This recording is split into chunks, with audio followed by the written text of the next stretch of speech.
વાળદ ચીભડા ગળે તો કહેવું કોને? એવી કહેવત દાહોદમાં ફરી એકવાર સાચી ઠરતી નજરે પડી છે.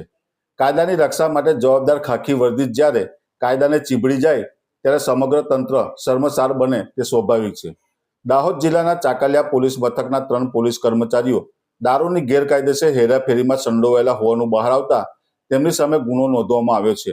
પ્રાપ્ત માહિતી અનુસાર એક હેડ કોન્સ્ટેબલ રાજસ્થાનથી લીંબડી તરફ વિદેશી દારૂ ભરેલી કાર ચલાવી રહ્યો હતો, જ્યારે 2 કોન્સ્ટેબલ અલ્ટો કારમાં આગળ પાયલોટિંગ કરી રહી સેફ રૂટ તૈયાર કરી રહ્યા હતા. દાહોદ એલસીબી, ઝાલોદ તેમજ સ્થાનિક પોલીસે ટીમે શંકાને આધારે પીછો કરતા દારૂ ભરેલી કાર ગટરમાં ઉતરી ગઈ હતી. ઘટના બાદ ત્રણેય ખાખીધારીઓ સ્થળ પરથી ફરાર થઈ ગયા, જેનાથી પોલીસ વર્તન પર ગંભીર પ્રશ્નો ઊભા થયા છે. પોલીસે ઘટના સ્થળેથી અંદાજે ₹66,000થી વધુનો વિદેશી દારૂ જપ્ત કર્યો છે.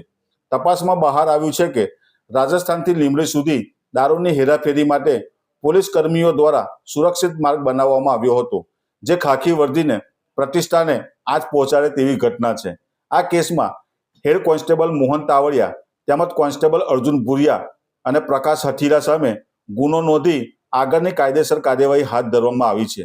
સમગ્ર ઘટનાએ દાહોદ પોલીસ તંત્રને શર્મસાર કરતી સાથે આંતરિક તપાસની જરૂરિયાત પણ ઉજાગર કરી છે.